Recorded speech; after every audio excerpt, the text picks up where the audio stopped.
भवतु सहनौ भुनक्तु सह वीर्यं करवावहै तेजस्विनावधीतमस्तु मा विद्विषावहै। ॐ शान्ति शान्ति शान्तिः। ॐ पूर्णमदः पूर्णमिदं पूर्णात् पूर्णमुदच्यते पूर्णस्य पूर्णमादाय पूर्णमेवावशिष्यते। ॐ शान्ति शान्ति शान्तिः। श्रुतिस्मृतिपुराणानाम् आलयं करुणालयं नमामि भगवत्पादं शङ्करं लोकशङ्करं शङ्करं शङ्कराचार्यं केशवं बादरायणं सूत्रभाष्यकृतौ वन्दे भगवन्तौ पुनः पुनः। ईश्वरो गुरुरात्मेति मूर्तिभेदविभागिने व्योमवद्व्याप्तदेहाय दक्षिणामूर्तये नमः।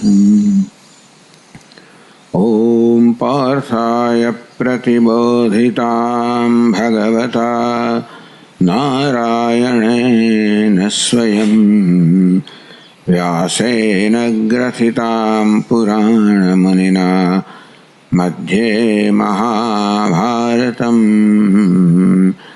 अद्वैतामृतवर्षिणीं भगवतीम् अष्टादशाध्यायिनीम् अम्ब त्वामनुसन्दधामि भगवद्गीते भवद्वेषिणीम्। यं ब्रह्मा वरुणेन्द्ररुद्रमरुतः स्तुन्वन्ति दिव्यैस्तवैः वेदैः साङ्गपदक्रमोपनिषदैः गायन्ति यं सामगाः। ध्यानावस्थिततद्गतेन मनसा पश्यन्ति यं योगिनः यस्यान्तन्न विदुःसुरासुरगणाः देवाय तस्मै नमः। श्रीभगवानुवाच अक्षरं ब्रह्म परमम् स्वभावोऽध्यात्ममुच्यते भूतभावोद्भवकरः विसर्गः कर्मसंज्ञितः अधिभूतं क्षरो भावः पुरुषश्चादिदैवतम् अधियज्ञोऽहमेवात्र देहे देहभृतां वर अन्तकाले च मामेव स्मरन् मुक्त्वा कलेवरम् यः प्रयाति समद्भावम् यास्ति नात्रत्य संशयः यं यं वापि स्मरन् भावम्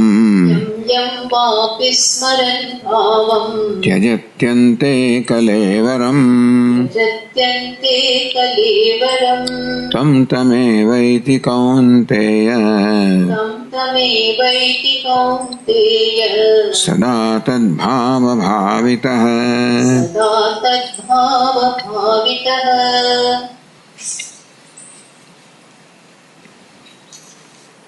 तो भगवान ने कहा कि अंतकाले मामे अंतकाले च मामेव स्मरन् कलेवरं मुक्त्वा यः प्रयाति।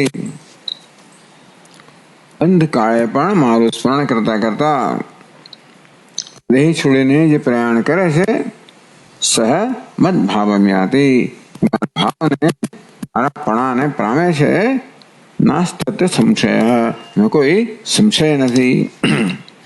મદભાવમ બ્રહ્મતામેતિ બ્રહ્મપણાને પામે છે.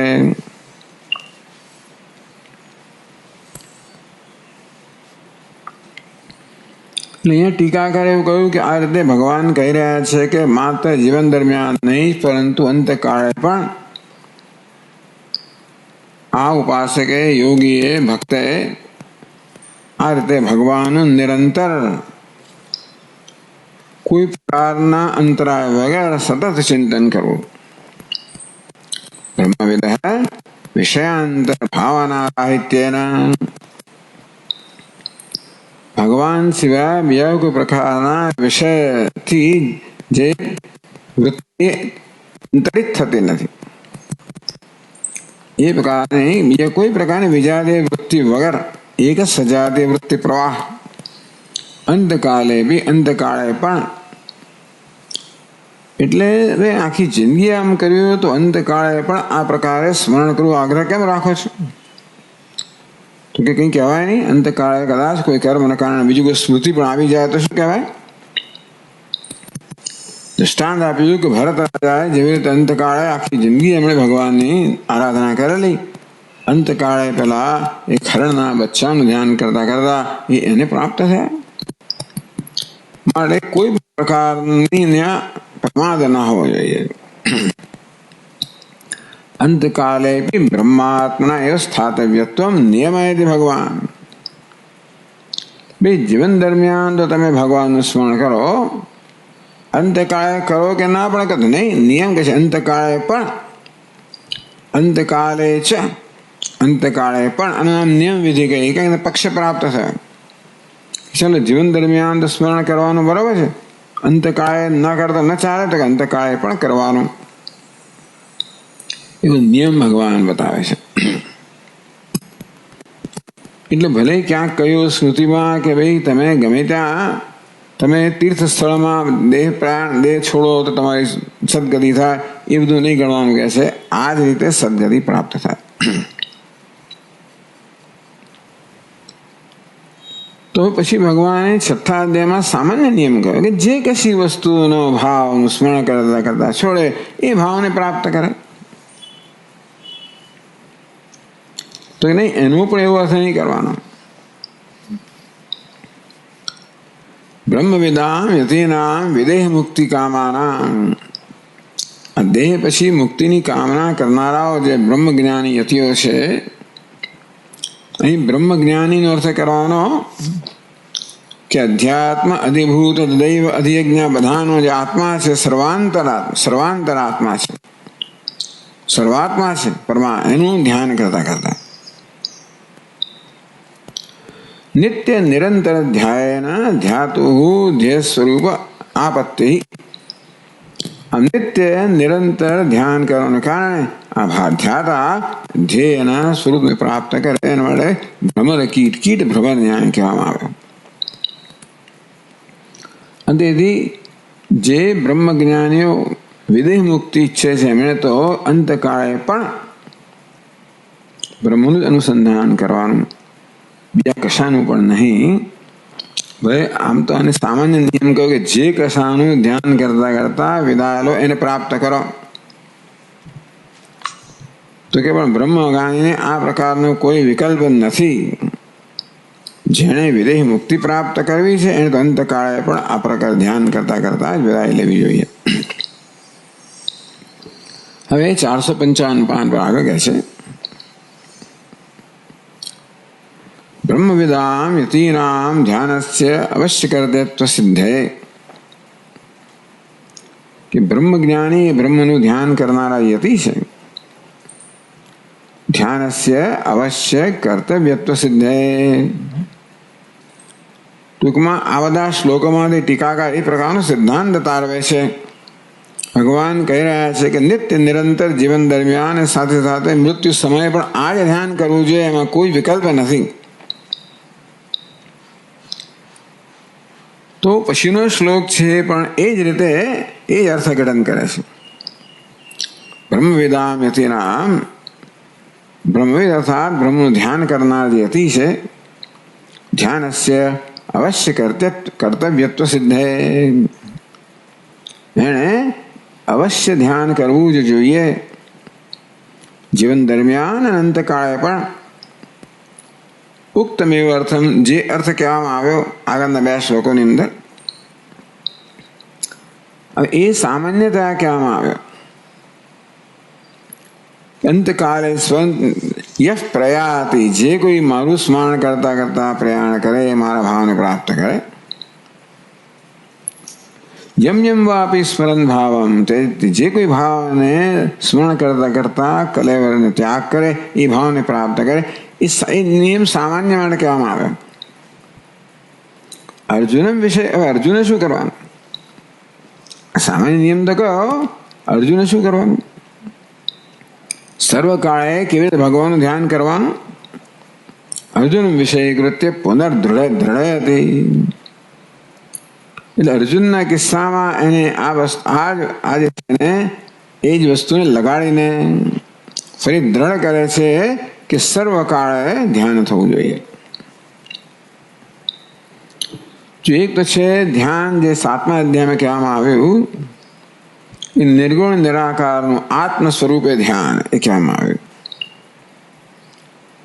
7મા અધ્યાયના છેલ્લા 2 શ્લોકોમાં 2 શ્લોક અને 8મા અધ્યાયમાં જે ધ્યાન કહેવામાં આવે છે એ સગુણ નિરાકાર સગુણ શું છે અંતર્યામી તો અંતર્યામિત્વ ગુણ ધરાવનાર પણ નિરાકાર કારણ કે બધામાં એક જ છે ત્રીજું છે સગુણ સાકાર એટલે ગુણ પણ ખરા અને આકાર પણ ખરા એની અંદર આ બધી મૂર્તિ પૂજા વગેરે આવી જાય श्लोक है उत्तमा सहजावस्था द्वितीया ध्यान धारणा तृतीया प्रतिमा पूजा होम यात्रा चतुर्थिका उत्तमा सहजावस्था ईश्वर में सहज अवस्था है ए उत्तम है द्वितीया ध्यान धारणा ए सहज अवस्था अर्थात समाधि निष्ठा सिद्ध न हो तो ध्यान धारणा ये प्रकार सदा ध्यान करवू तृतीया प्रतिमा पूजा ये जो शक्य न है तो प्रतिमा पूजा होम यात्रा चतुर्थिका ये शक्य न है तो होम यात्रा और क्रम आपवामां आवेलो मयि एव मन आधत्स्व मयि बुद्धिं निवेशय निवसिष्यसि मयि एव अत ऊर्ध्वं न संशय 12મા અધ્યાયમાં કહેવામાં આવશે तो मन बुद्धि बंदे मारा में स्थापित कर तो मुझे प्राप्त कर से कोई संशय नहीं अत चित्तम समाधातुम न शक्नोषि मयि स्थिरम अभ्यास योग्य हे अर्जुन तू स्थिर आरते तारा चित्त ने मारा में स्थिर न कर सकता हो निष्ठा न प्राप्त कर सकता हो तो तू ध्यान कर અને અભ્યાસ યોગ કર એ પણ ન થાય તો મદर्थम कुरु कर्माणि तो सर्व कर्म મને સમર્પિત કરતો કરે એ પણ ના થાય તો સર્વ કર્મ ફલ ત્યાગમ કરું સર્વ કર્મના ફળનો ત્યાગ કર આ પ્રકારે ભગવાન ક્રમ બતાવતા હોય છે અહીં તો આ જે વિષય ચાલુ છે કયો વિષય છે તો કે સગુણ નિરાકારનું ધ્યાન સગુણ કેમ કહ્યું કે અધ્યાત્મ અધિભૂત એ સર્વના આત્મરૂપે રહેલો છે પણ બધા આત્મા છે માટે કોઈ આકાર વગરનો છે નિરાકાર છે ध्यान परिणाम शू कहू फल शू कहू तो कि ब्रह्मलोक की प्राप्ति जरा मरण मोक्षाय जरा ने मृत्यु में मुक्ति माटे आगे जे कहू निर्गुण निराकार नु आत्मतया जे ध्यान छे ए जीवन मुक्ति प्राप्त करवाना है पछी भी देह मुक्ति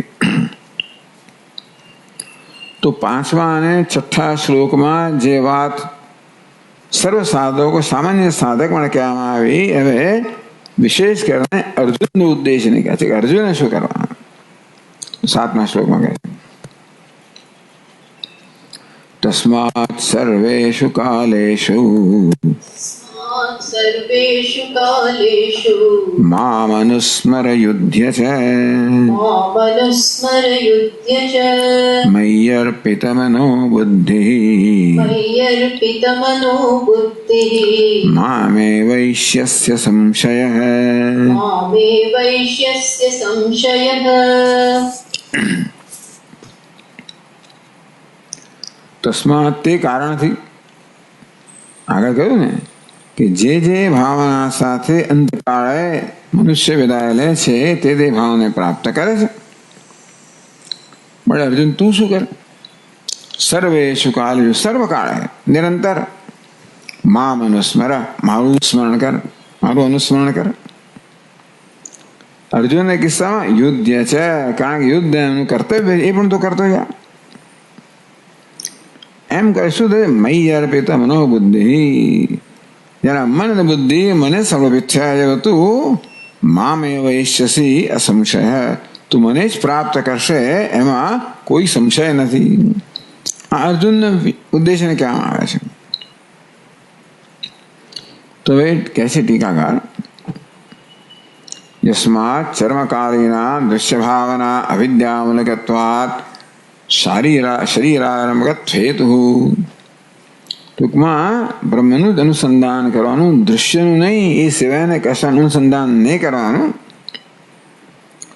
કારણ કે છેવટે છેલ્લી ઘડીએ તમે દૃશ્ય અનુસંધાન કરશો તો તમારે બીજો જન્મ લેવો પડશે. જેવું થયું કોને? ભરત મને થયું.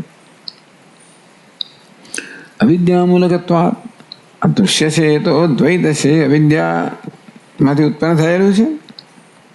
તેથી શરીરારંભ હેતુ ટૂંકમાં બ્રહ્મ સિવાય બીજા કશાનું ધ્યાન છે અંતકાળે એ નવા શરીરના આરંભનું કારણ બની જાય છે. તેથી આ તસ્માત કહ્યું ને તો યસ્માત આપવો પડે. યસ્માત તસ્માત યસ્માત કારણ કે આવું ચરમકાળ છેલ્લી ઘડીએ જો દૃશ્યનું જેમ કે હરણ વગરનું ધ્યાન થઈ ગયું તો તમારે એ પ્રકારની યોની પ્રાપ્ત કરવી પડે કે બીજું શરીર પ્રાપ્ત એવું હોવાને કારણે તસ્માત તેથી તમ અર્જુન નહીં પણ અર્જુન હે અર્જુન તું ચાલો તમ અર્જુન સર્વેષુ કાલેષુ સર્વકાળે આહાર વિહાર શયન આસનાદિષુ આહારમાં વિહારમાં સુવામાં ઉઠવામાં બેસવામાં સર્વકાળે સર્વાસુ અવસ્થાસુ બધી જ અવસ્થામાં મયી અર્પિત મનોબુદ્ધિ મામ અનુસ્મર તારા મન બુદ્ધિ મને સમર્પિત કર. મને એટલે કોને? સર્વાત્મકે મયી હું જે સર્વનો આત્મા છું, અધ્યાત્મ અધિભૂત અધિદેવ બધાનો જે આત્મા છું મને મારામાં તારે મન અને બુદ્ધિ સમર્પિત કર. મયી બ્રહ્મણી આ કેવું બ્રહ્મ છે? આ સગુણ બ્રહ્મ છે પણ નિરાકાર સગુણ બ્રહ્મ સર્વનો આત્મા રૂપે બ્રહ્મણી એવ અર્પિતે મનોબુદ્ધિ સ અર્પિત મનોબુદ્ધિ મયી અર્પિત બીજી પંક્તિમાં મયી અર્પિત મનોબુદ્ધિ. અર્પિત મનોબુદ્ધિ શું? જેના મન બુદ્ધિ અર્પિત થયેલા છે. કોઈ મરી એટલે મારામાં અર્પિત થાય. મારામાં કે બ્રહ્મણી હું જે બ્રહ્મ છું એમાં તું કેવો બન? જેના મન બુદ્ધિ મારામાં બ્રહ્મમાં અર્પિત થયા છે એવું તું થા. મયી એટલે શું? તો કે અત્ર મયી હતી. આ મયી કઈ વિભક્તિ છે? સપ્તમી વિભક્તિ છે. પણ વિષય સપ્તમી એનું મયીનો અર્થ મામ કરવાનો એવું વિષય સપ્તમી. મને વિષય કરને તારા મન બુદ્ધિ. તો મન બુદ્ધિ એટલે શું? ભેદ બતાવે છે. બુદ્ધિ અહમ વૃત્તિ મન ઇદમ વૃત્તિ. આ પ્રકારે અંતઃકરણની વૃત્તિના બે વિભાગ કર્યા. મન અને બુદ્ધિ. બુદ્ધિનો અર્થ અહંકાર અહમ બુદ્ધિ વૃત્તિ કરો અને મનનો અર્થ અન્ય સર્વવૃત્તિ કરો.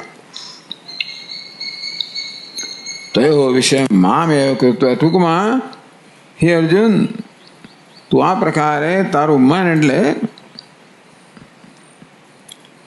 બુદ્ધિ અને મન, તો બુદ્ધિ અહમ વૃત્તિ, હું પણ બ્રહ્મ છું. ઇદમ વૃત્તિ, આ પણ બ્રહ્મ છે. બુદ્ધિ અને મન બંને ઈશ્વરને સમર્પિત કરવા એટલે બુદ્ધિનો અર્થ કર્યો અહમ વૃત્તિ, અહમ બ્રહ્મ, ઇદમ સર્વમ બ્રહ્મ, આ સર્વ બ્રહ્મ છે. એ પ્રકારનો મન તો સો અર્પિત મનોબુદ્ધિ. તો મામ એવ કૃત્વા સમર્પિતે સ્થાપિતે મદાત્મના સ્થાપિતે મનોબુદ્ધિયેન સ મય્યર્પિત મનોબુદ્ધિ સન્ન. ટૂંકમાં જેનો અહંકાર, અહમ વૃત્તિ અને ઇદમ વૃત્તિ બંને બ્રહ્મમાં સ્થાપિત થયેલા. હું બ્રહ્મ છું, આ સર્વ બ્રહ્મ છે, ઇદમ સર્વ જે છે બ્રહ્મ છે. એ રીતે કરીને એટલે તો વિષય એટલે એમણે વિષય સપ્તમી કહી. શું કહ્યું? મામ તયો વિષયમ કૃત્વા. આ મયનો અર્થ શું કર્યો?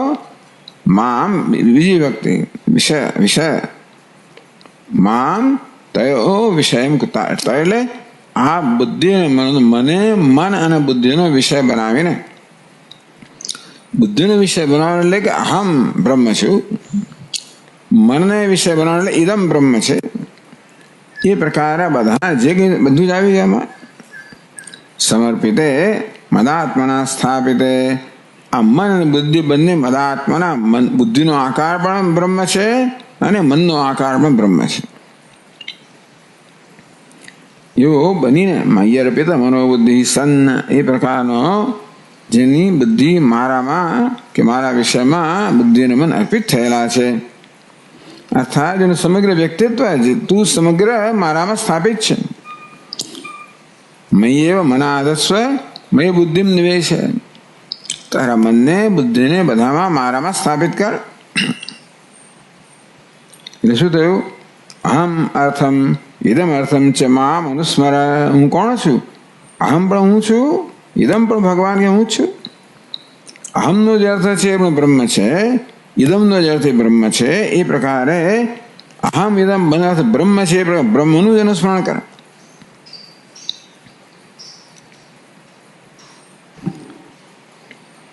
તો મામ અનુસ્મર, અનુસ્મર એટલે શું કહે છે? યા મામ સ્મરતી વિષય કરોતિ વૃત્તિ તામ અનુએવ. જે વૃત્તિ આ મારું વિષયીકરણ કરે છે, બુદ્ધિ અને મન, અહમ વૃત્તિ ઇદમ વૃત્તિ, આ બંને એનો વિષય કયો છે? ભગવાન કે બ્રહ્મ.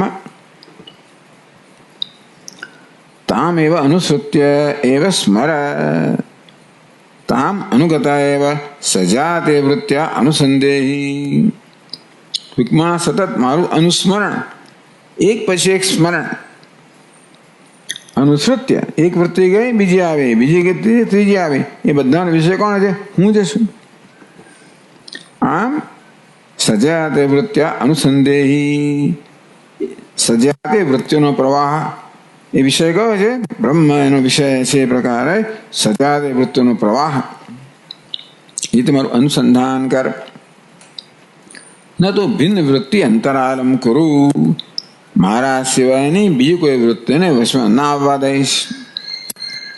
બહુ કડક વસ્તુ છે આ બધી. આ તો જે કરે એ કરે, પણ ટૂંકમાં આ પ્રકારનું ભગવાન કહી રહ્યા છે અર્જુન. બીજો હજી તો એને તો હજી હેઠા મૂકી રહ્યા છે એના ધનુષમાં, પણ એને આ પ્રકારનું કરવાનું કહી રહ્યા છે. તો ન તો ભિન્ન વૃત્તિ અંતરાલમ કરું, મારા સિવાય બીજા કોઈ પ્રકારની વૃત્તિને અંતરાલમાં આવવા ના દઈશ. તથા છે તું મારા સિવાયની બીજી કોઈ વૃત્તિને વચ્ચેમાં આવવા દઈશ તો બાહ્ય વાસના ન નશ્યતિ. તો મારા સિવાયની જે વાસનાઓ છે નાશ નહીં થાય. આ વાસના ક્ષય માટે કહ્યું કે બસ એક જ આ વૃત્તિનો પ્રવાહ ચાલુ રાખ, બીજી કોઈ વૃત્તિને સ્થાન ના આપીશ તો મનમાં બીજી કોઈ વૃત્તિનું ચિંતન કરવાની વાસના છે, એ વાસનાનો ક્ષય થઈ જશે. તું મનને બીજા કોઈ વિષયનું ચિંતન કરવાનો અવકાશ જ ના આપીશ. મન કદાચ બીજા ચિંતન કરવા ઈચ્છે તો અવકાશ ના આપીશ, અને તેથી એ બીજા વિષયની વાસના હોય એ વાસના ધીમે નષ્ટ થઈ જશે. તું તો અવકાશ આપીશ તો પછી બાહ્ય વાસનાનો નાશ નહીં થાય. તદભાવે સંસારો ન નિવર્તતે. આમ બાહ્ય વાસનાનો જો નષ્ટ નાશ ન થાય તો સંસાર નિવૃત્ત ના થાય. એ વાસના વળી પાછી તને બીજો જન્મ અપાવે. તત 456 પાન પર પુંખાનુપુંખવત અવિચ્છિન્નયા સદવૃત્યા કે 9 દૃષ્ટાંત આપે છે. એક પીંછા પર બીજું પીંછું, હવે કઈ જાતનું છે ખબર નથી, પણ જરા મોરનું પેલું હોય ને એમાં એક પીછે બે પીછે કોઈ પ્રકારનો વ્યવધાન ના હોય, અંતર ના હોય. પુંખાનુપુંખ, એક પાંખ પછી બીજી પાંખ, પછી ત્રીજી પાંખ, પછી ચોથી પાંખ, પાંખ પીંછું જે કહે. અવિચ્છિન્ન, આમાં કોઈ પ્રકારનો વિચ્છેદ નથી. એના પીંછામાં કોઈ વિચ્છેદ નથી. આ તો પંખો હોય ને, પંખો એમાં આ પ્રકારની પાંખો લગાવી હોય ને, એમાં પણ કોઈ અંતર ના હોય. એટલે પુંખાનુપુંખવત અવિચ્છિન્નયા, એક પીંછા પછી બીજું પીંછું આવે, એની વચ્ચે કોઈ પ્રકારનું વ્યવધાન ના હોય, અંતર ના હોય. એ રીતે કોઈ પ્રકારના વિચ્છેદ વગર, કોઈ પ્રકારના અવ્યવધાન વગર, કોઈ પ્રકારના ત્રુટિ વગર તૂટવું ના જોઈએ. સદવૃત્યા સર્વમિદમ અહમ ચ બ્રહ્મૈવેતિ. આ સર્વ બ્રહ્મ છે, હું પણ બ્રહ્મ છું. ઇતિ સર્વદા મામ અનુસંધેહી. આ પ્રકારે સર્વદા મારું જ અનુસંધાન કર. ખાતા પીતા હસતા ઉઠતા બેસતા બધું જ કરતા સર્વેષુ કાલેષુ, સર્વકાળે સર્વાસુ અવસ્થાસુ. સર્વકાળે અવસ્થા તો બદલાયા કરે ને, તો સર્વ અવસ્થામાં પણ આ પ્રકારે હું અને આ સર્વ જે છે એ બ્રહ્મ છે પ્રકારનું અનુસંધાન. બીજી કોઈ પ્રકારની વૃત્તિને તું વચ્ચે અવકાશ જ ના આપીશ. એવમ સદા અનુસંધાનમ કરવાનો. પેલો જે યોગી હતો એ તો બેસીને કર્યા કરતો હતો, અને કહ્યું તું તો સર્વેષુ કાલેષુ સર્વાસુ અવસ્થાસુ, એટલે બધી અવસ્થામાં. એટલે શું છે ભાઈ? આહાર વિહાર શયન આસન બધા વખતે મારું જ અનુસ્મરણ કર. એવું સદા અનુસંધાન કુર્વન, આ પ્રકારે સદા અનુસંધાન કરનારો તું મામેવ એષ્યસી, મામેવ પરમ બ્રહ્મ એવ એષ્યસી, તું મને જ પરમ બ્રહ્મને જ પ્રાપ્ત કરીશ. પૂર્ણાનંદૈક રસાત્મના અવસ્થાન લક્ષણમ બ્રહ્મ ભાવમ ગમિષ્યસી. તું બ્રહ્મ ભાવને પ્રાપ્ત કરીશ. કેવું બ્રહ્મ? પૂર્ણાનંદ એક રસાત્મા. પૂર્ણાનંદ એક રસ જેનું સ્વરૂપ છે એ પ્રકારનું અવસ્થાન જેમાં થાય લક્ષ્ય. તો બ્રહ્મ ભાવ એટલે શું કહ્યું? અવસ્થાનમ. બ્રહ્મ ભાવ એટલે બ્રહ્મમાં અવસ્થાન, બ્રહ્મમાં અવસ્થિતિ. કયું બ્રહ્મ? પૂર્ણાનંદ એક રસ. તું પણ પૂર્ણાનંદ એક રસ બની જશે. એ પ્રકારે બ્રહ્મમાં અવસ્થિતિ પ્રાપ્ત કરશે, એવું બ્રહ્મ ભાવને પ્રાપ્ત કરશે.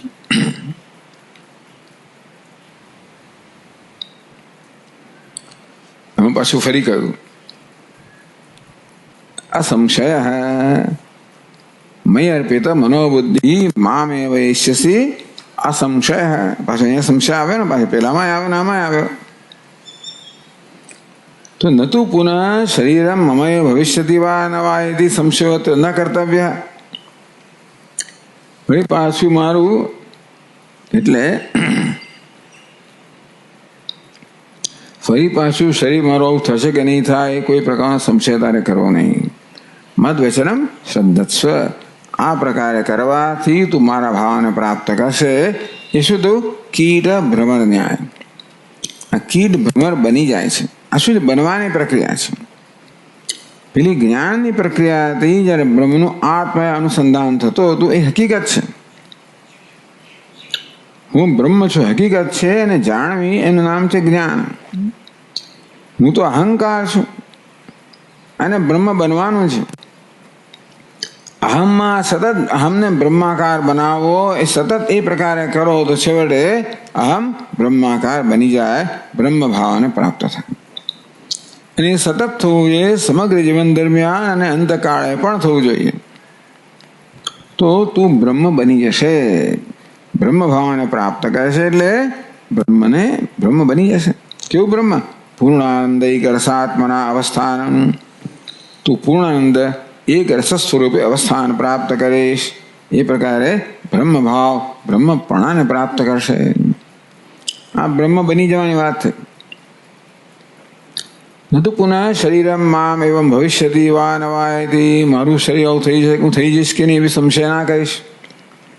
મારા વચનમાં શ્રદ્ધા રાખ કે આ પ્રકારે તો બની જશે. હવે પ્રશ્ન થયો, અર્જુનનો ઉદ્દેશ એને કહે છે ને, આ તો નનુ વિજાતે પ્રત્યરાહિત્યેને સર્વદા સર્વમ બ્રહ્મ એવ ઇતિ પશ્યતો મમ કથમ જીવન સિદ્ધિ.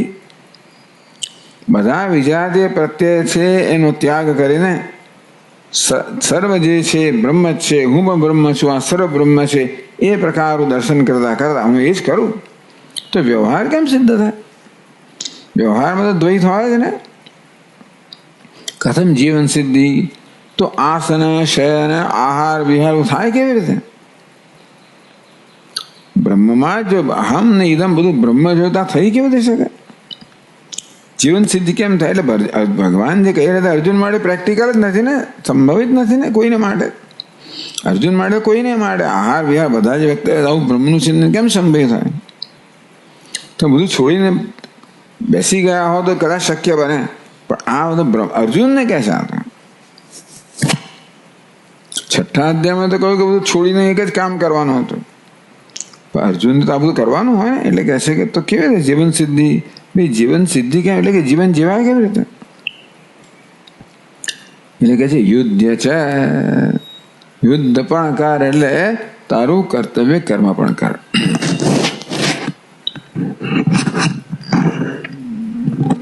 બરોબર છે ને?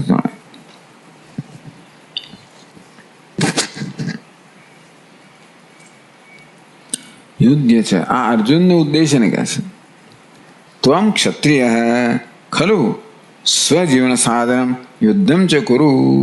તું ક્ષત્રિય છે ને, ક્ષત્રુનું જીવન કેમ? યુદ્ધ કરે તો જ એનું જીવન ચાલે. એની જીવાતો હોય છે ને, પછી એને કર્તવ્ય પછી ને, એટલે યુદ્ધ એનું ક્ષત્રુનું કર્તવ્ય છે.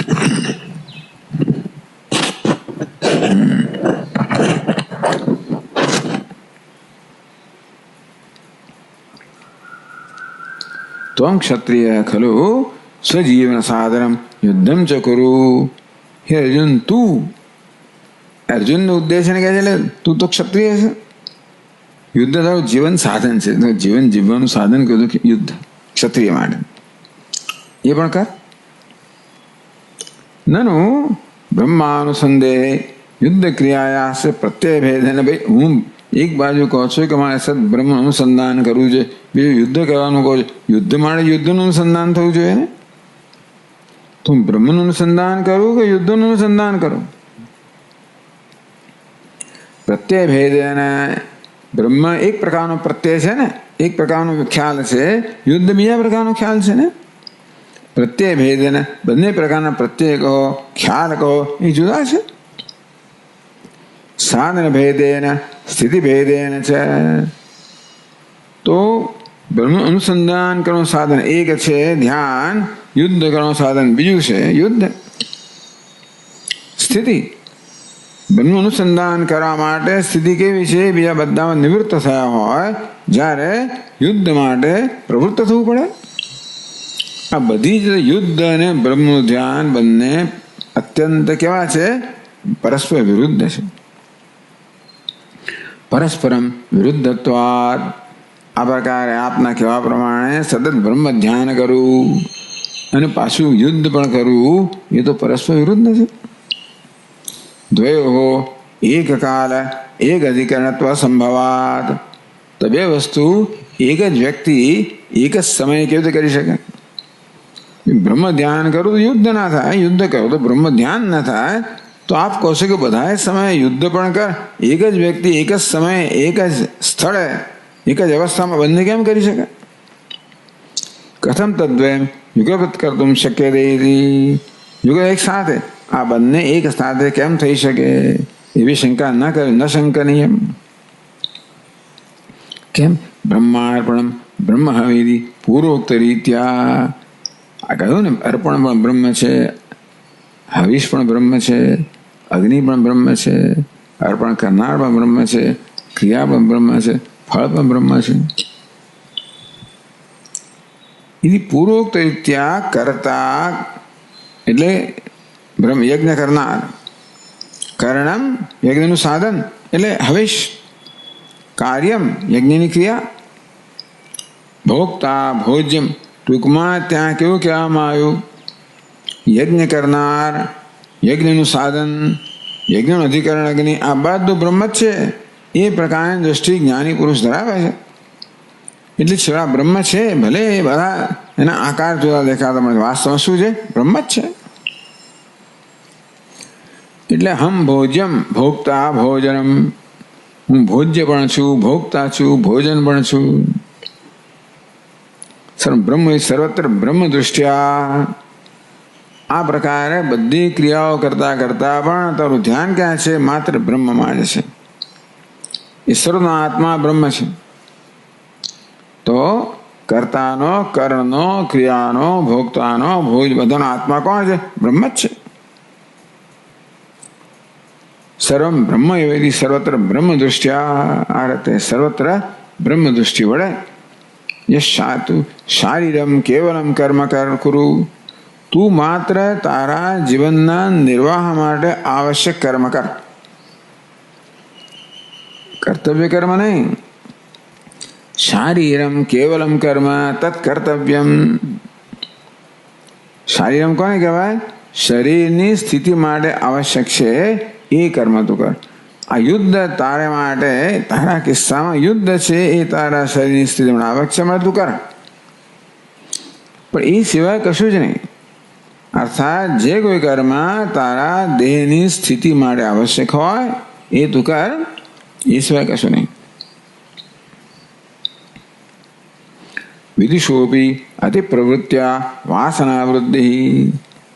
અરે ભાઈ, વિદ્વાન હોય, બ્રહ્મજ્ઞાની હોય તો પણ અતિ પ્રવૃત્તિ કરે ને તો વાસના વૃદ્ધિ. તયા પુનરપી જન્માદિ સંસાર. તેથી ફરી પાછો જન્મ વગેરે સંસાર આવવાનો. તસ્માત સર્વદાપી અંતકાલે છે, એટલે અપીને છે બે આવે ને પાછા. અંતકાલે છે મામેવ. તસ્માત સર્વેષુ કાલેષુ મામ અનુસ્મૃત્ય યુધ્ય ચ. એટલે સર્વદા અંતકાલે છે. આ ચકાર એટલે શું? સર્વદા જીવન દરમિયાન, અંતકાળે પણ બ્રહ્મવિદ બ્રહ્મ અનુસંધેય કર્તવ્ય એટલે સિદ્ધમ. માટે આ બ્રહ્મના ઉપાસકે સદબ્રહ્મ અનુસંધાન કરવું જોઈએ એવું સિદ્ધ. એ જે સિદ્ધ થતું કે સિદ્ધ થતું જ નથી આમાં.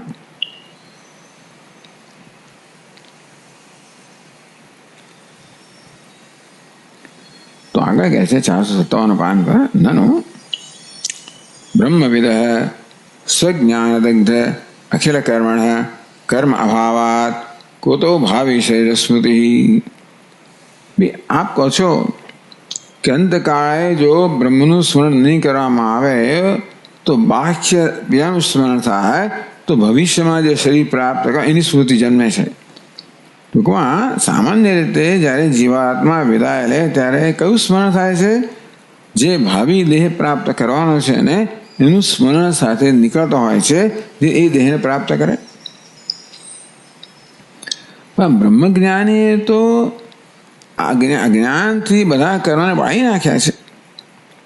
એનું કર્મ બાકી જ ના રહ્યું તો પછી કુતો ભાવિ શરીર સ્મૃતિ. તો ભવિષ્યના શરીરની સ્મરણ કેમ હોય છે? કર્મ જ નહીં તો બીજું શરીર નથી.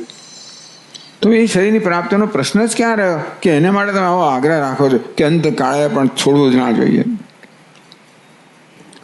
તો કહે છે કે ઇતિ છે જેવો પ્રશ્ન હોય તો કર્મ ગતે એ વિચિત્રત્વ. આગળ તમને કહ્યું એનું એ જ વાક્ય ફરી આવે છે કે કર્મની ગતિ એ વિચિત્ર. ટૂંકમાં કેવી જાતના કર્મ આપણા પ્રારબ્ધમાં હશે કે સંચિત કર્મ હશે એ કોઈ જાણતું નથી.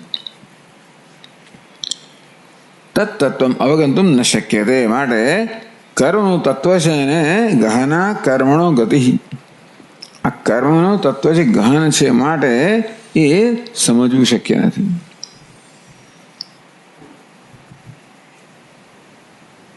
તો એવું તમે કહેતા હો એ જ પ્રશ્ન આગળ થયો.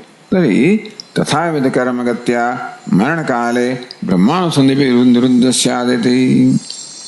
તો ભાઈ એવું કેમ ના બને કે એવું જ કોઈ કર્મ હોય જંતકાળે ઉત્પન્ન થાય અને તમારા બ્રહ્મ અનુસંધાનમાં જ અવરોધ કરે? એવું કેમ ના બને? કર્મ જો કશું કરી શકતું હોય તો એવું પણ કરે ને. પ્રાક કાલેન અભ્યાસ યોગ બલેન યોગી બ્રહ્મ સ્વરૂપ અનુલીન અંતઃકરણતયા સ્વયં પ્રાણવેદનાવત કર્મ તત્કાર્યમ છે ન મનુતે. તો કે નહીં, પહેલેથી જે અભ્યાસ કર્યો છે ને એ અભ્યાસ યોગના બળથી આ યોગીનું બ્રહ્મ સ્વરૂપ અનુસંધાન છે એ અંતઃકરણમાં જળવાઈ રહે છે. તેથી જેવી રીતે મૃત્યુ વખતે આ પ્રાણની કોઈ વેદનાનું સ્મરણ થતું નથી અને તેવી રીતે કર્મ કે કર્મના કાર્યનું શરીરનું કશું સ્મરણ થાય નહીં જો એનું પેલું ધ્યાન ચાલુ હોય તો. યથા મધ્યરસ વેગેન તત્પાયી પ્રારબ્ધકૃતમ વાહ્યમ કિંચિત ન મનુતે. દૃષ્ટાંત આપ્યું. આવું દુગ્ધ સુવેગમાં કહેવામાં આવે ને આ રસ, એટલે આ પ્રકારે સતત તમે સમાધિ કર્યો તો એના બળથી જ તમે આપોઆપ જ એમાં જ ખેંચાઈ જાઓ. અહીં કહે છે કે મધ્ય રસ વેગે ને આ મધ્યનો રસ કહો એના વેગથી આવેગથી તત્પાહી જે પાન કર્યું છે એવો પ્રારબ્ધક્રમ બાહ્યમ કિંચન ન મનુતે. એને કશી એનું કર્મ કશું કરી શકતું જ નથી. એને કહેવાનો ભાવ એ છે કે મદ્યપાન કર્યું હોવાને કારણે એનું પ્રારબ્ધ કરવા ને પણ એ બાહ્ય હોય તે પણ કશું જ એ વિચારતો જ નથી. ટૂંકમાં જેને આ પ્રકારે મદ્યનો શરાબનો નશો છે એ કોઈ કર્મ કશાયનું પણ ચિંતન કરતો નથી. કારણ કે પેલા મદ્યપાનની અસર એટલી બી પ્રભાવ છે. કિંતુ મદ્ય રસ વેગેન પ્રાપ્તમેવ કાર્યમ કરોતિ. એ પોતે કાર્ય કરતો જ નથી પણ એનો મધ્ય જે નશો છે એને એ જે કામ કરાવે તે કામ કરે છે. નશામાં આવેલો માણસ માં કોઈ પ્રકારની સ્વતંત્રતા રહેતી નથી. નશો એની પાસે જે કરાવે તે કામ જે કરે. તેવી રીતે આ પ્રકાર બ્રહ્મ ધ્યાનનો જેણે વેગ પ્રાપ્ત કર્યો છે એને કર્મ કશું ના કરી શકે જો એમાં જે એનું ચિત્ત હોય તો. તદ્વત હવે અભ્યાસ યોગ બલેન બ્રહ્મૈવ ધ્યાયતી. તે આ પણ અભ્યાસ યોગ બલેન અભ્યાસના યોગના બળથી બ્રહ્મૈવ ધ્યાયતી. આ પણ એટલે નિરંતર સમગ્ર જીવન દરમિયાન બ્રહ્મનું ધ્યાન કરવાને કારણે એના બળથી એનું જ ધ્યાન કરે છે. ટૂંકમાં એ વખતે એને બીજા કશાની સ્વતંત્રતા નથી. જેવી રીતે જેણે મદ્યનો નશો કર્યો છે એ મદ્યનો રસ એની પાસે કરાવડાવે તેવી રીતે જેણે સતત બ્રહ્મ ધ્યાન કર્યું છે એ ધ્યાનનો વેગ છે એ એની પાસે કરાવડાવે છે. અને તેથી બ્રહ્મૈવ ધ્યાયતી એ જે બળ છે ને આગળના અભ્યાસ યોગનું બળ છે એની પાસે બ્રહ્મનું જ ધ્યાન કરાવે છે. બ્રહ્મૈવ ગચ્છ માટે એ બ્રહ્મને જ પ્રાપ્ત કરે છે. इति आशयन ये आशयથી અભિપ્રાયથી ભગવાન આ 8મો શ્લોક કહે છે. અભ્યાસ યોગ યુક્તેન ચેતસા નાન્યગામિના પરમં પુરુષં દિવ્યમ યાતિ પાર્થાનુચિંતયન.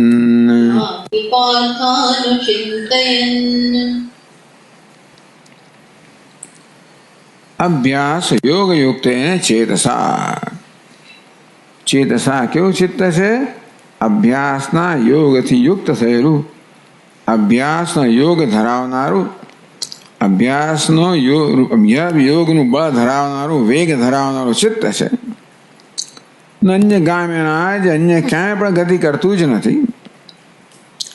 આવા ચિત્ત વડે ટૂંકમાં આ પ્રકારનું ચિત્ત હોય છે. એ ચિત્તમાં એ સિવાય બીજા કશાનું ધ્યાન કરવાની શક્યતા જ નથી. કારણ કે અભ્યાસનું જે બળ છે એની બધી પ્રકારનું ધ્યાન કરાવડાવે છે. તો એવા ચિત્ત વડે પરમં પુરુષમ દિવ્યમ યાતિ પાર્થ અનુચિંતયન. એ દિવ્ય પરમ પુરુષનું અનુચિંતન કરતો જ અહીંયાથી યાતિ અર્થાત પ્રયાણ કરે છે. એટલે બીજા શરીરનું ચિંતન નહીં. કહેવાનો ભાવ એ છે કે અભ્યાસ યોગના બળને કારણે આ જે ઉપાસક છે અંતકાળે પણ બ્રહ્મનું ચિંતન કરે છે. અભ્યાસ યોગનું બળ એની પાસે એ પ્રકારનું ચિંતનમાં જ રત રાખે છે, બીજા કશાનું નહીં. પ્રશ્ન થયો કે ભાઈ બીજા દેહનું શરીરનું ચિંતન વગેરે થાય તો કે એ શક્ય જ નથી. કંઈ કર્મ પણ એને કંઈ કરી શકતો નથી. કદાચ હોય તો અભ્યાસનું બળ આ પ્રકારનું છે. તો ટીકામાં કહે છે અભ્યાસ યોગ યુક્તેન. અભ્યાસ યોગથી યુક્ત. તો અભ્યાસ દ્વારા પ્રાપ્ત યોગ છે એ ધરાવનારો, યોગનો સમાધિ કર્યો, અભ્યાસ દ્વારા જે સમાધિ પ્રાપ્ત કરી છે એ ધરાવનાર. તો સમજાવે છે તીવ્ર મોક્ષે છે આપી અતિ વૈરાગ્ય છે. તીવ્ર મોક્ષની ઈચ્છાથી અને વળી અત્યંત વૈરાગ્યથી આ હોય તો જ એ પ્રકારનો અભ્યાસ શક્ય છે. તો બીજું મન બીજે ન જાય. તદ એક પરત્વેન ચિરકાલમ નિત્ય નિરંતરમ ચ ક્રિયમાણ. તો આ પ્રકારે તીવ્ર મોક્ષની ઈચ્છાથી અત્યંત વૈરાગ્યથી અને ચિત્તમાં બીજા કોઈ પ્રકારની વૃત્તિ ઉઠતી જ નથી, દૃશ્યાકાર વૃત્તિ ઉઠતી નથી. તો એક પરત્વેન માળાનું જે વિષય છે એને જ માત્ર પર છે. ચિરકાલમ નિત્ય નિરંતરમ છે. એ પ્રકારે ચિરકાળ દીર્ઘકાળ સુધી નિત્ય નિરંતર ક્રિયમાણ વિજાતીય પ્રત્યયાંતરિતા. તો એને કારણે વિજાતીય પ્રત્યય અંતરમાં જન્મતો જ નથી. સજાતીય પ્રત્યયા વૃત્તિ એને માત્ર એક બ્રહ્માકાર સજાતીય પ્રત્યય વૃત્તિ જ જળવાઈ રહે છે. સાર્વકાલિકી સર્વકાળે રહેનારી શેષવ અભ્યાસ. અને અભ્યાસ કયો સમાધિ. ટૂંકમાં સ્વયં એ પ્રકારની વૃત્તિઓના મનની અંદર પ્રવાહિત થાય છે. એ અભ્યાસેન પ્રાપ્ત યોગ નિર્વિકલ્પક સમાધિ. આ પ્રકારને કારણે નિર્વિકલ્પક સમાધિ પ્રાપ્ત થઈ એને અહીંયા યોગ કહેવામાં આવ્યો. અભ્યાસ યોગ એટલે કે અભ્યાસેન યોગ. અભ્યાસ દ્વારા પ્રાપ્ત થયેલો યોગ એટલે અભ્યાસ યોગ.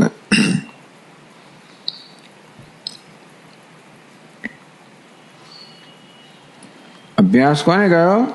સમાધિને અભ્યાસ કહ્યો. અભ્યાસનો સામાન્ય અર્થ શું થાય? દોહરાવવું. અભ્યાસનો અર્થ દોહરાવવું. ભાઈ તો અભ્યાસ રૂપી યોગ કે અભ્યાસ દ્વારા તદ અભ્યાસેન પ્રાપ્ત યોગ. ચાલો અભ્યાસ એટલે દોહરાવો એ પ્રકારનું સતત ધ્યાન. પણ અભ્યાસ સમાધિ એવું કહેવામાં આવ્યું. એ આ પ્રકારના સમાધિના અભ્યાસથી જે યોગ પ્રાપ્ત થયો. શું પ્રાપ્ત થયો? કે આવી કે સવિકલ્પ સમાધિના અભ્યાસથી નિર્વિકલ્પ સમાધિ યોગ પ્રાપ્ત થયો. યોગ ચિત્તવૃત્તિ નિરોધ યોગ. નિર્વિકલ્પ સમાધિ એવી યોગની વ્યાખ્યા કરવામાં આવી. એ જ વ્યાખ્યા અહીં કરવામાં આવી. યોગ એટલે ચિત્તવૃત્તિ. યોગ ચિત્તવૃત્તિ નિરોધ. કોઈ ચિત્તવૃત્તિ નથી, નિર્વિકલ્પ સમાધિ. તો અભ્યાસ યોગ આ પ્રકારે આ સમાધિના અભ્યાસને કારણે આવી જે નિર્વિકલ્પ સવિકલ્પ સમાધિના અભ્યાસને કારણે જે નિર્વિકલ્પ સમાધિ યોગ પ્રાપ્ત થાય છે એવો યોગ ધરાવનાર યુક્તેન એટલે બ્રહ્માકારતામ પ્રાપ્તેન. ચિત્ત કેવું છે? આ પ્રકારના સમાધિ યોગથી એ નિર્વિકલ્પ સમાધિ અંતેથી બ્રહ્માકારને પ્રાપ્ત થયેલું છે ચિત્ત. નાન્યગામિના એને કારણે નન્યગામિના એ ચિત્ત બીજી કોઈ જગ્યાએ જતું નથી. અન્યમ ભાવિ કર્મ કાર્યમ પ્રાણેન્દ્રિય વિક્ષેપમ વા અન્યદ્વાગંતુમ ન અન્યગામિના. આ ગામીન છે ને ઇન પ્રત્યે લાગ્યો તાત્સલ્ય શીલમણી એનો સ્વભાવ થઈ ગયો છે. અન્યત્ર ન જવું એવો જેનો સ્વભાવ થયો છે. ન અન્યત્ર ગામ્યના અન્યત્ર જવું એનો સ્વભાવ, ન અન્યત્ર ગામ્યના અન્યત્ર ન જવું એનો સ્વભાવ થઈ ગયો છે. અન્યત્ર એટલે શું? બ્રહ્મ સિવાય અન્ય. અન્યમ એટલે ભાવિ કર્મ કાર્યમ, ભવિષ્યના કર્મનું કાર્ય, બીજું કોઈ શરીર વગેરે હોય. પ્રાણેન્દ્રિય વિક્ષેપમ અથવા તો અંતકાળે પ્રાણનો ઇન્દ્રિયોનો વિક્ષેપ આવે. અન્યદ્વા ગંતુમ મંતુમ ચ શીલમ, ટૂંકમાં બીજે કશે જવાનું, બીજે વિચારવાનું, આવું કશું પણ વાસના શક્તિ, આ પ્રકારની વાસના શક્તિ જન્મ રહી જ નથી. એટલે વાસના શક્તિ બીજું કંઈ વિચારવું, કંઈ જવું, બીજું કરવું, એ પ્રકારની વાસના શક્તિ આના પર કોઈ પ્રકારના પ્રભાવ કરી શકતી નથી. માટે આનું ચિત્ત છે એ અન્યત્ર જતું જ નથી. ఇది નાન્યગામી ન અન્યગામી, એટલે અન્યત્ર ગંતુમ શીલમ ન અન્યત્ર ગંતુમ શીલમ. અન્યગામી એટલે ન અન્યગામી એટલે ન અન્ય એટલે અન્યત્ર, ગામી એટલે ગંતુમ શીલમ, બીજે જવાનું જેનો સ્વભાવ નથી. ન અન્યત્ર ગામી એવું આ ચિત્ત બની જાય. આ ચિત્ત છે ને એનું આ વિશેષણ થયું. એટલે અભ્યાસ યોગ યુક્તના એક વિશેષણ, ન અન્યગામ્યના બીજું વિશેષણ. ચેતસા આ શું છે? એ વિશેષ્ય છે, ત્રીજી વિભક્તિ છે. કેવું ચિત્ત છે? અભ્યાસ યોગ યુક્ત, અભ્યાસ યોગથી યુક્ત આવું ચિત્ત. એને કારણે એટલે કે સતત નિર્વિકલ્પ સમાધિમાં જ યુક્ત હોવાને કારણે ન અન્યત્ર ગામ્ય અન્યગામ્યના, બીજે કશે જવાનો સ્વભાવ જ નથી, એમાં જ રહેવાનો સ્વભાવ થઈ ગયો છે. એટલો અભ્યાસ કરવામાં આવે છે કે ચિત્ત બીજે જતું જ નથી. એવા ચિત્ત વડે તેન ચેતસા અનુચિંતયન, બીજી પંક્તિમાં કહે છે અનુચિંતયન ઉક્ત રીત્યા સ્વરૂપમેવ ધ્યાયન તસ્માત સર્વેષુ કાલેષુ મામ અનુસ્મરે, જે કહેવામાં આવે ને એ જ વસ્તુ. ઉક્ત રીત્યા આ રીતે મારું જ અનુસ્મરણ કર. ઉક્ત રીત્યા સ્વરૂપમેવ ધ્યાન, ભગવાન કે હું બ્રહ્મ છું, મારા સ્વરૂપ આ ચિત્ત ધ્યાન કરતા કરતા બ્રહ્મવિદ. હવે આ બધા માટે છે. આગળનો શ્લોક અર્જુન માટે વિશેષતા કહેવામાં આવ્યો અને એ વસ્તુઓ બધાને લાગુ પડે છે. એ કહે છે પરમમ પુરુષમ દિવ્યમ યાતિ પાર્થ અનુચિંતયન. હે પાર્થ, અનુચિંતન એટલે પેલું કહે ને પુંખાન પુંખવત, એકની એક પછી એકને એ જ વૃત્તિ આવ્યા જ કરતી હોય એ પ્રકારનું ચિંતન.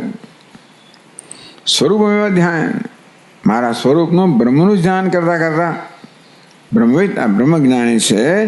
પરમમ પુરુષમ દિવ્યમ યાતિ, પરમમ નિરતિશય મહત્વ સંપન્નમ, નિરતિશય મહાનતા, જેને ચડિયાતી કોઈ મહાનતા એ પ્રકારની મહાનતા ધરાવનારું.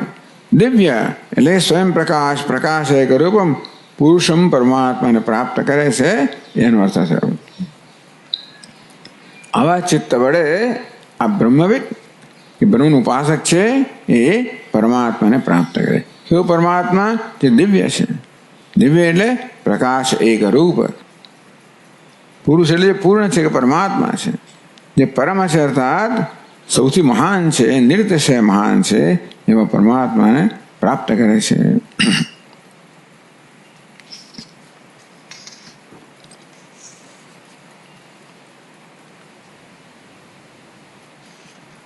તો જે દિવ્ય પુરુષની વાત કરી ને ભગવાન, એનું જે વર્ણન કરે છે પછીના શ્લોકમાં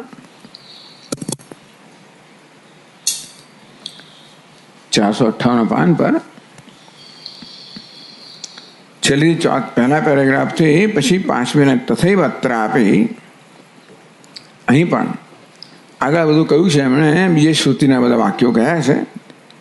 તથૈવ એ પ્રમાણે અહીં પણ ટૂંકમાં જે શ્રુતિમાં કહ્યું છે ટૂંકમાં આ ભગવાન જે કહે છે ને એને શ્રુતિના બીજા વાક્યો સાથે પ્રમાણિત કરે છે. સાધિભૂતા દેવમ મામ સાધિયજ્ઞમ ચ મે વિદુવિતિ ભગવતા સર્વાત્મકસ્ય સ્વસ્ય પરમાત્મના ઉપાસનમ ઉક્ત્વા. હવે જરા જુદી પ્રકારની વાત ભગવાન કરે છે. હવે આજે દિવ્ય પુરુષની વાત કરે છે, એનું જે વર્ણન કરે છે ને એ જરા જુદા પ્રકારનો ધ્યાન થયું. આગળ સાદી અધિભૂત, અધિયજ્ઞ, અધિદૈવ, એનો સર્વનો આત્મા છે, નિરાકાર, એનું ધ્યાન હતું. હવે જો સાધિભૂતાય દેવમ મામ સાધિયજ્ઞમ છે એવી રીતે ભગવતા સર્વાત્મકસ્ય સ્વસ્ય પરમા ઉપાસન મુક્ત્વા. ભગવાન કે હું જે આ બધાનો આત્મા છું, અધ્યાત્મનો, અધિભૂતનો, અધિદૈવનો, અધિયજ્ઞનો, સર્વનો આત્મા છું, એવો હું પરમાત્મા છે એની ઉપાસનાનું વાત કરવામાં આવી. આત્મોપાસકસ્ય ઉપાસ્ય પરિભાગ દશાયામ અંતકાલે છે મામ ઉત્ક્રમણમ, એ પ્રકારની ઉપાસના કરનારને અંતકાલે મને જ પ્રાપ્ત કરે છે. તદાનીમ બીજું કર્તવ્ય, અને એ વખતે કેવી રીતે વિદ્વાને મારું સ્મરણ કરવું જોઈએ એ પણ કહ્યું એમણે. એટલે અત્યાર સુધી જે કહેવામાં આવ્યું અંતકાલે છે મામ એવા જમ વાપી સ્મરણ ભાવમ, એમાં ભગવાને કહ્યું કે આ સર્વનો જે આત્મા હું છું એની ઉપાસના, એ પરમાત્માની મારી ઉપાસના જે છે એની કેવી ઉપાસના હોય, અંતકાળે કેવું ધ્યાન હોય, એની કેવી ગતિ હોય એની વાત કરવામાં આવી કે મને જ પ્રાપ્ત કરે છે. ઇદાનીમ ઉત્ક્રાંતસ્ય ઉપાસકસ્ય પ્રાપ્તવ્યમ યદૈશ્વરમ પરતત્વમ ઉપાન્ત્ય શ્લોક નિર્દિષ્ટમ તદેવ વિશેષણૈ વિશિનષ્ટિ. એ જ ઉપાસક જ્યારે ઉત્ક્રાંત, અહીંથી ઉત્ક્રાંત કરે એટલે અહીંથી વિદાય લે. પરમમ પુરુષમ દિવ્યમ યાતિ પાર્થાનુચિંતયન, મને આ પ્રકારે મારું અનુચિંતન કરતા કરતા પરમ દિવ્ય પુરુષને પ્રાપ્ત કરે છે. એ કહેવામાં આવ્યું એ તદેવ વિશેષણથી વિશિનષ્ટિ. એ પરમ પુરુષ કેવો છે એના અનેક વિશેષણો આ શ્લોકમાં આપે છે. ટૂંકમાં ન અન્યગામીના અભ્યાસ યોગથી યુક્ત થયેલું, અન્ય ગમન કરવાથી જે રહિત છે એવું જે ચિત્ત છે, એના વડે મારું અનુસંધાન કરનાર દિવ્ય પરમ પુરુષને પ્રાપ્ત કરે છે, એવું જે 8મા શ્લોકમાં કહ્યું. એ જ હવે આ જે પરમ પુરુષ છે એને એ પરમ પુરુષ કેવો છે એના વિશેષણો આ શ્લોકમાં ભગવાન કહે છે. તો ચાલો આપણે 9મો શ્લોક વાંચીએ. કવિમ પુરાણમનુશાસિતારમ અણોરણીયામ સમનુસ્મરેદ્યઃ સર્વસ્ય ધાતારમચિંત્ય રૂપમ આદિત્યવર્ણમ તમસઃ પરસ્તાદ.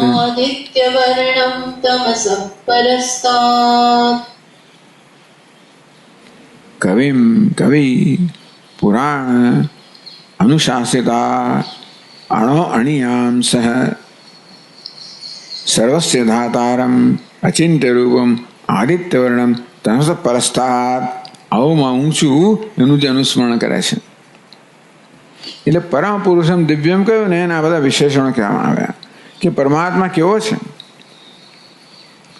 કવિ કોને કહેવાય? સર્વજ્ઞ એવો અર્થ કર્યો. આમ તો ક્રાંતદર્શી જે છે એને કરતા આગળ જોઈ શકે છે, આગળ પાછળ જોઈ શકે એને કવિ કહેવામાં આવ્યો. અતીત અનાગત વર્તમાન સર્વ પ્રાણી, ભૂતકાળમાં ભવિષ્યમાં વર્તમાનમાં જે કે પ્રાણીઓ છે, તદ્ધર્મ તત્કર્માણી, બધાના ધર્મ બધાના કર્મ,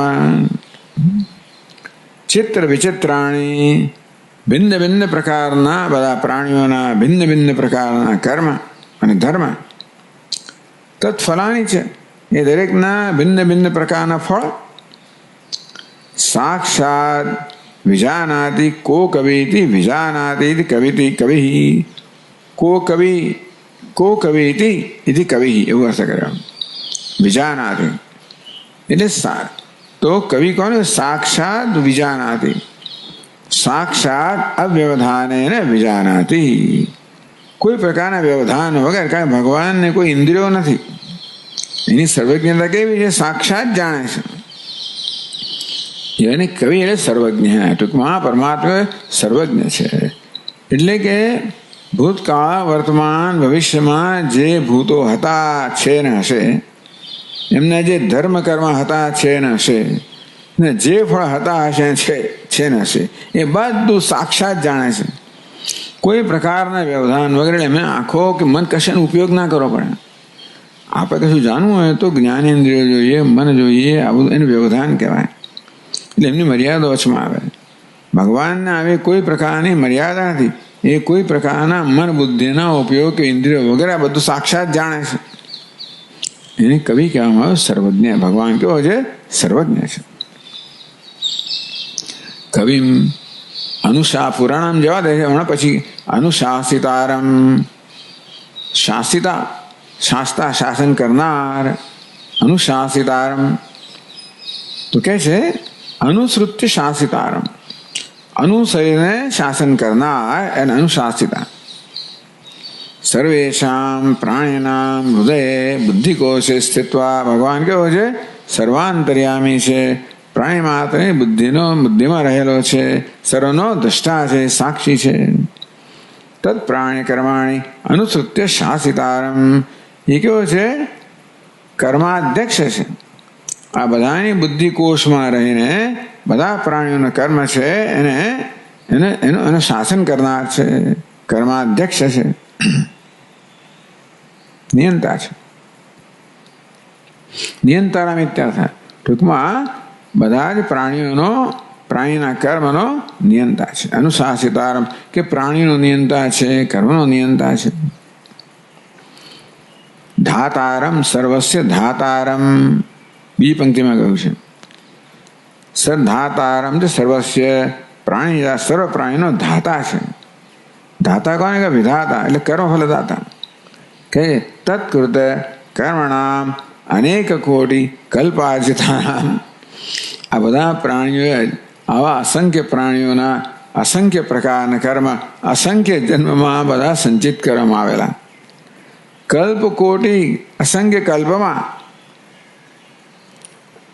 એ બધું જે પ્રાણીઓ કર્મ બધા એ લોકો અર્જિત કર્યા છે, સંચિત કર્યા છે, એ બધાનું ફળ જે છે તદ ધત્તે ઇતિ ધાતારમ ફલમ ધત્તે.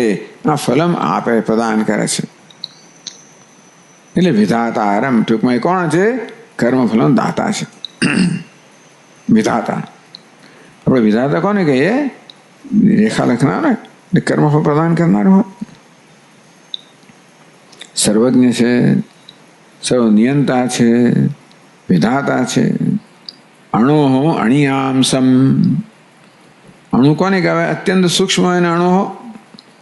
આકાશાદેવી કારણત્વાદ. આકાશ વગેરે સૂક્ષ્મ છે, પણ આ તો સૂક્ષ્માથી સૂક્ષ્મ. કેમ? આકાશમાં કારણ હોવાને કારણે આ કારણ છે ને કાર્ય કરતાં સૂક્ષ્મ હોય. માટી ઘડા કરતાં સૂક્ષ્મ હોય. તો જગતમાં આકાશ વગેરે સૂક્ષ્મ તત્વો છે, એનું પણ કારણ છે ભગવાન માટે. સૂક્ષ્માથી સૂક્ષ્મ, અતિ સૂક્ષ્મ. તો અણો અણિયામસમ. સર્વ હોવાને કારણે અણુથી પણ સૂક્ષ્મ, સૂક્ષ્માથી સૂક્ષ્મ. અતએવ સર્વકારણત્વાદ પુરાણમ.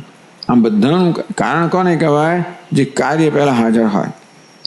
માટી તો ઘડા પહેલા હાજર હોય ને, કે કુંભાર પણ ઘડા પહેલા હાજર હોય. તો આ બધા આ નિમિત્ત કારણની વાત થઈ રહી છે. સર્વકારણત્વાદ પુરાણમ. જે પુરાણ છે, જૂનો છે. એટલે શું? અનાદિમ, જેનો આદિ નથી. કે આ બધું હતું, બધુંનું સર્જન તો પહેલાનો છે ને. એ તો અતિ સૂક્ષ્મત્વાદ અનાદિત્વાદ. અપ્રમેય, અતિ સૂક્ષ્મ છે, અનાદિ છે, અપ્રમેય છે, માપી શકાય. મારે કેવો છે? અચિંત્ય રૂપમ. ટૂંકમાં એનું રૂપ કેવું છે? ચિંતા ન કહી શકાય એવું છે. ચિંતનનો વિષય ન બને. વાંગ મનસ અગોચરમ. વાણીને મનને અગોચર એવું અચિંત્ય રૂપ ધરાવનારો આ પરમાત્મા છે. આદિત્ય વર્ણમ. સૂર્ય સમાન વર્ણ ધરાવનાર. એટલે કેવો? આદિત્ય સેવ અનપાય નિત્ય વર્ણ. આદિત્ય કેવો છે? નિત્ય પ્રકાશમાન છે. આદિત્યનો પ્રકાશ કેવો છે? એનો ક્યારેય પણ અસ્ત ના થાય. અનપાય એટલે જેનો વિનાશ નથી એવો નિત્ય નિત્ય વર્ણ. સૂર્યનો વર્ણ કે પ્રકાશ કેવો? નિત્ય છે. એ પ્રકારે સૂર્ય સમાન નિત્ય પ્રકાશ ધરાવનાર પરમાત્મા કેવો? ચૈતન્ય લક્ષણ પર. સૂર્યનો તો આવો પ્રકાશ છે, પરમાત્મા કેવો છે? ચૈતન્ય લક્ષણ પ્રકાશ. તો સૂર્ય જેમ કેમ ગયો? સૂર્યનો પ્રકાશ ક્યારેય પણ એમાં કોઈ વિકાર નથી, પરિવર્તન નથી, નિત્ય છે. એ પ્રકારે નિત્ય ચૈતન્ય સ્વરૂપ સ્વપ્રકાશ પરમાત્મા. આદિત્ય વર્ણતમ તમસ પરસ્તાદ, અજ્ઞાનની પહેલે પાર. તમસ પરસ્તાદ, તમસ મોહાત્મકાત અજ્ઞાનાત. તત તમસ એટલે શું? અંધકાર. મોહ કહો, અજ્ઞાન. અજ્ઞાન આવરણ, મોહ એટલે વિક્ષેપ. અને બધાના કાર્ય જે છે એ બધાથી પરતા પરત બધાથી પર છે, અતીત છે. અતીત કોને કહેવાય? જે અસ્પૃષ્ટ છે. આમ રજ્જુ છે એને સર્પથી અતીત છે, એટલે કે સર્પ જે એને સ્પર્શ કરતું નથી. તેવી રીતે તમસ એટલે અજ્ઞાન, કે અજ્ઞાનનું કાર્ય સ્પર્શ કરતું નથી. અધ્યારોપ છે ને, પરમાત્મા અધિષ્ઠાન છે. પણ અજ્ઞાન તત્કાર્ય સંબંધ રહિતમ. રજ્જુ જેવી રીતે સર્પના કે એના કાર્યથી રહિત છે, તે પરમાત્મા અજ્ઞાનનું એનું કાર્ય જે જગત બધું છે એનાથી પર છે, અસ્પૃષ્ટ છે, રહિત છે. એવું રૂપ પરમાત્મા માં ભગવાન કે હું પરમાત્મા આ પ્રકાર આવું સ્વરૂપ ધરાવનાર પરમાત્મા હું એ અનુસ્મરેત, જે એનું અનુસ્મરણ કરે છે. અનેક જન્માદિત પુણ્ય પુંજ પરિપાકા સાધિત પરમેશ્વર પ્રસાદ સંપન્ન. કોણ આવું કરી શકે? પરમાત્માનું આ પ્રકારનું સ્મરણ કોણ કરી શકે છે? કે અનેક જન્માદિત પુણ્ય પુંજ, અનેક જન્મમાં જેને સંચય કર્યો છે અથવા જે કમાયો છે. શું? પુણ્ય પુંજ પરિપાક. એવા પુણ્યના પુંજ, પુણ્યનો ધનરૂપી એવા પુણ્યનો ખજાનો જેને પ્રાપ્ત કર્યો છે, અનેક જન્મમાં આ પ્રકારે સંચય કર્યો છે, એના પરિપાકને કારણે જેણે પરમાત્માનું પ્રસન્નતા પ્રાપ્ત કરી છે, એને કારણે આ રીતે ભગવાનનું અનુસ્મરણ કરી શકે છે. પ્રાગભસ્ત યોગ બલેના અંતકાલે અનુસંધ્યાત. ટૂંકમાં અંતકાળે પણ આગળ અભ્યાસ છે, આગળ વાત કરવાની. પ્રાગ અભ્યસ્ત યોગ બલેના, અત્યાર સુધી જે અભ્યાસ કરેલો છે અનેક જન્મના એના બળથી અંતકાળે પણ એનું અનુસંધાન ચાલુ રહે છે. સહતમ પરમ પુરુષમ ઉપૈતી, એ પરમ પુરુષને પ્રાપ્ત કરે છે. એ 10મા શ્લોકમાં છેલ્લા કહ્યું ને, સતમ પરમ પુરુષમ ઉપૈતિ દિવ્યમ, અહીં જોડી દેવાનું. સતમ પુરુષમ પરમ પુરુષમ ઉપૈતિ દિવ્યમ. આ જે છે અહીં કોઈ ક્રિયાપદ નથી 9મા શ્લોકમાં, એટલે 9 અને 10મો બે સાથે લેવાના. 10મા શ્લોકનું ક્રિયાપદ છે એ આ 9મા શ્લોકમાં લાગુ પડે. આ પ્રકારનો જે ધ્યાતા છે એ પરમ પુરુષને પ્રાપ્ત કરે છે. એ પ્રકારે એની સંગતિ લગાવવાની. ઓમ ઓમ પૂર્ણમદ પૂર્ણમિદમ પૂર્ણાત પૂર્ણમુદચ્યતે પૂર્ણસ્ય પૂર્ણમાદાય પૂર્ણમેવાવશિષ્યતે. ઓમ શાંતિ શાંતિ શાંતિ. શંકરં શંકરાચાર્યં કેશવં બાદરાયણં સૂત્રભાષ્યકૃતૌ વંદે ભગવन्तौ પુનઃ પુનઃ.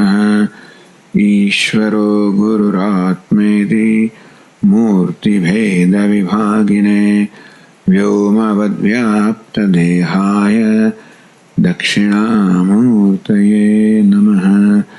ઓમ શાંતિ શાંતિ શાંતિ. હરિ ઓમ. શ્રી ગુરુભ્યો નમઃ. હરિ ઓમ.